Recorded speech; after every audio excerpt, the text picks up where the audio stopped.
आजादी को चली बहाने दीवानों की टोलियां, आजादी को चली बहाने दीवानों की टोलियां, खून से अपने लिख देंगे हम इंकलाब की बोलियां, हम वापस लौटेंगे लेकर आजादी का टोला, मेरा रंग दे ओ मेरा रंग दे बसंती चोला, मेरा रंग दे बसंती चोला, मेरा रंग दे बसंती चोला, माए रंग दे बसंती चोला।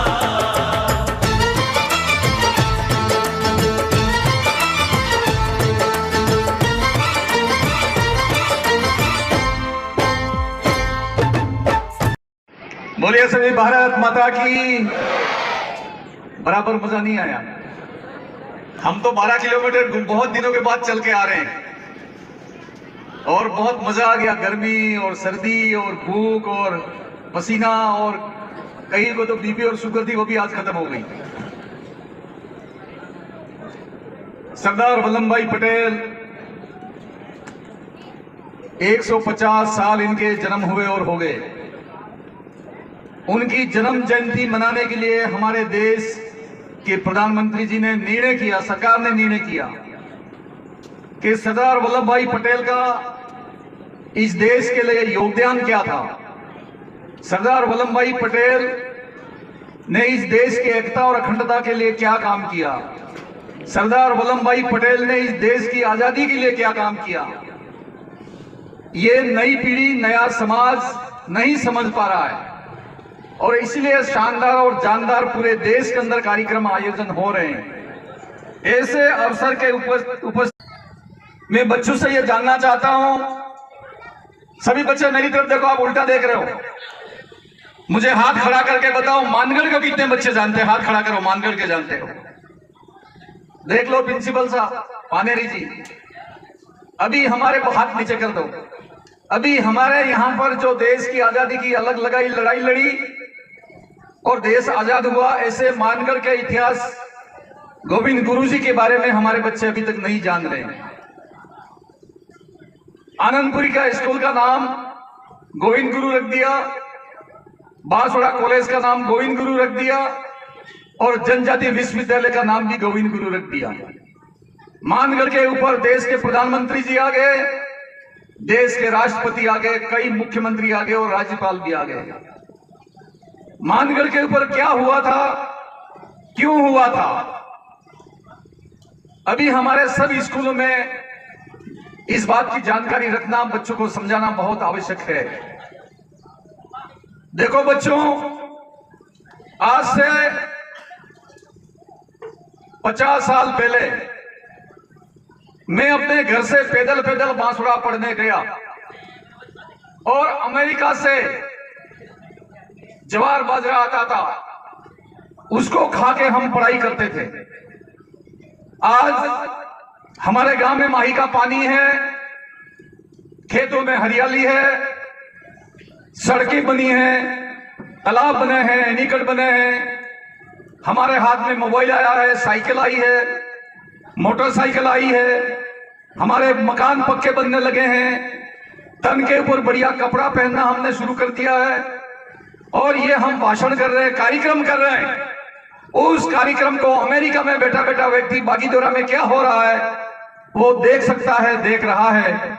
ये तमाम सुविधाएं और दिन कौन लाया, ये कैसे हुआ, ये करिश्मा कैसे हुआ कि गेहूं आज हमारे खेतों में पक रहा है, मक्का पक रहा है और सरकारी दुकान के ऊपर चले जाओ तो गेहूं हमको मुफ्त के अंदर मिल रहा है।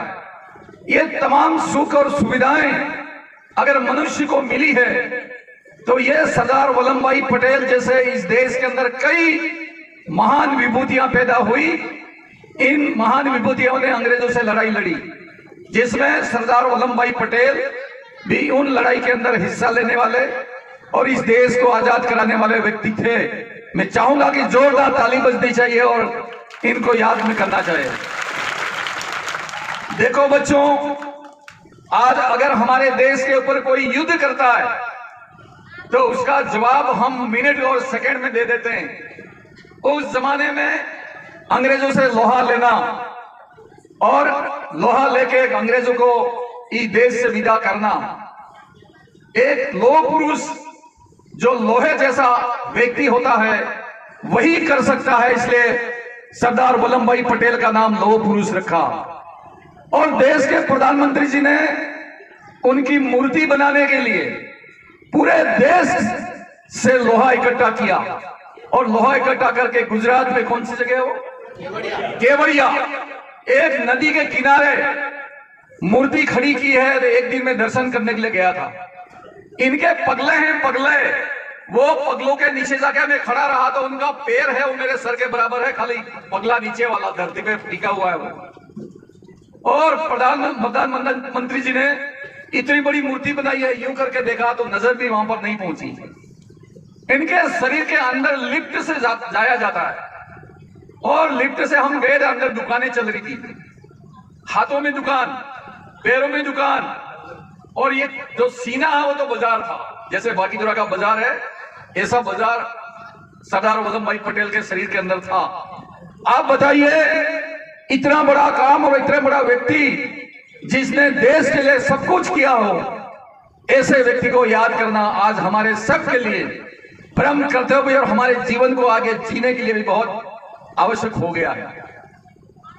आज के जमाने में मैंने कहा कि हेलीकॉप्टर हैं, हवाई जहाज हैं, एटम बम हैं और कई प्रकार के यंत्र और तंत्र हैं जिससे इस देश की आन बान और शान को हम बना के रख सकते हैं। उस जमाने में क्या था, जाग जाग मारा किसान भाई तो के मन इंद्रिया महू तो है, जाग जाग मारा करसण भाई के महू तो है निंदरा में। राजनो फरंगी राते नाटो दिल्ली कब्जे आयो रे, रातनो फरंगी राते नाटो दिल्ली कब्जे आवी।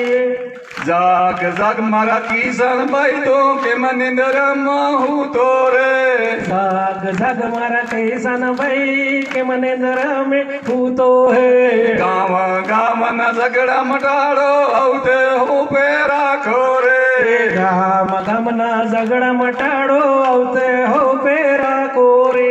ये सोरा सोरी ने बनता कर दो रजनी कुड़सी पावे रे, सोरा सोरी ने बनता कर दो रजमा कुड़सी पावे। जाग जाग मारा किसान भाई तो के मन इंद्रिया महू तो है, जाग जाग मारा करसण भाई तो के मनेंद्र में तो है। कूड़ा माँ का भूतर बोले वड़ले बोले मारियो, कूड़ा में कबूतर बोले वड़ले बोले मोरियो। सुरे, इस गांव को इकट्ठा करने के लिए, गांव की जनता को इकट्ठा करने के लिए उनके पास में न माइक था न मोबाइल था, क्या था, गीत के कूड़ा में कबूतर बोलियो वडले बोलियो मोरियो, जाग मारा किसान भाई तो केम निंदरे में हूं तो रे।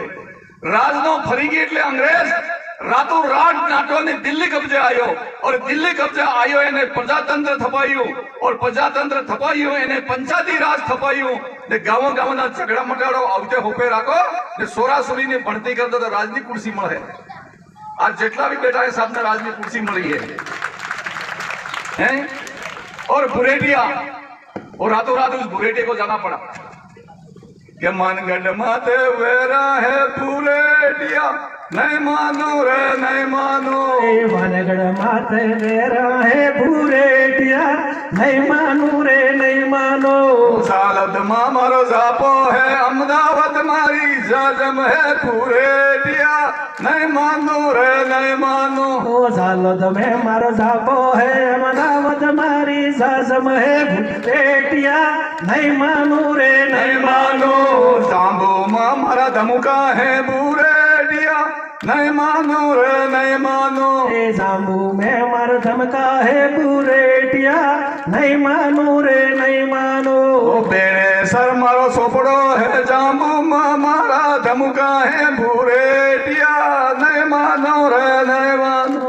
बेणेश्वर मारो सोपड़ो है जाम्बू में मारो धमको है बुरेटिया, नहीं मानो रे नहीं मानो। सुरे, मानगढ़ ने डोंगरा माते 1,500 आदिवासी ने गोली थकी मारी था क्या था पसे गोविंद गुरु से गीत गा दो कि मानगढ़ ने डोंगरा माते मारो वेरा है दुश्मनी है बुरे की अंग्रेज तने ने मानो रे ने मानो दिल्ही में मारी कुर्सी है ने अहमदाबाद में मारी जाजम आज આપણે ધરતી માતે આવીને વાત લીધી ને દિલ્હી માતે कुर्सी મંડાઈ કે એના ઠકણે એમએલએ ને એમપી જઈને બેઠી રહ્યા ને કાનૂન બની રહ્યો હે એ ગીત ગાતો તારે આઝાદી મળી છે ગીત ગાવા વાળા ને આપણે સબને જાગવા વાળા લો પુરુષ સરદાર વલ્લભભાઈ પટેલ જેવા કઈ અનેકો આના દેશના નેતા પેદા થયા તે આપણને આજે આઝાદી મળીને મજા મારી રહ્યા આપણે નરેન્દ્રજી આ સંચાલન કરવા વાળા કહી રહ્યા હતા कि आना सुरंत कोण कई मोटरसाइकिल मिली है तो एक हाथ में तो मोटरसाइकिल ने बीजा हाथ में रमीला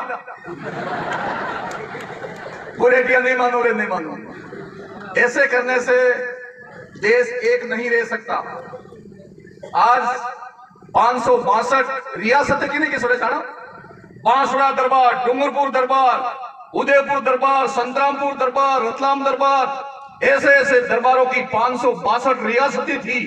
इन तमाम रियासतों को एक कर दिया और कह दिया कि पूर्व से पश्चिम और उत्तर से दक्षिण भारत अखंड है एक रहेगा कभी नहीं टूटेगा और हम भारत को आजाद करते हैं ये नारा दिया तो सरदार वल्लभभाई पटेल ने दिया। आज पंचायत में पुनर्गठन थी गयो झगड़ा थी गया काले कोर्ट में केस चाली गयो तो मारे गाम ने आववा दो तारो गाम ने आववा दो पंचायत समिति ने बनवा दो पंचायत ने बनवा दो तारे तारे हैं 150 साल पहले सरदार वल्लभभाई ने राजा दरबारों को मना लिया और राजा दरबारों को कहा कि तुम्हारी जमीन प्रजा को दे दो देश को दे दो तुम्हारी जमीन और देश को हम आजाद करेंगे देश की एकता और अखंडता और हमारा तिरंगा झंडा लहराता रहेगा ऐसा ऐलान अगर किसी ने किया तो सरदार वल्लभभाई पटेल ने किया है। और इसलिए आज हम गांव के अंदर मंगल गीत गा रहे हैं सरदार वल्लभभाई पटेल को याद कर रहे हैं। बच्चों अपने जीवन के अंदर अपनी जीवनी को उतारना सीखना और देश का अच्छा नागरिक बनना स्कूल का अच्छा विद्यार्थी बनना और अपने जीवन को आगे तक ले जाना। बातें बहुत है मन कने भजने गण है गीते गण है और तमे थकी गया ना मैं थकी गया। अब ज्यादा कोई बात नहीं कहूंगा। आप सभी एक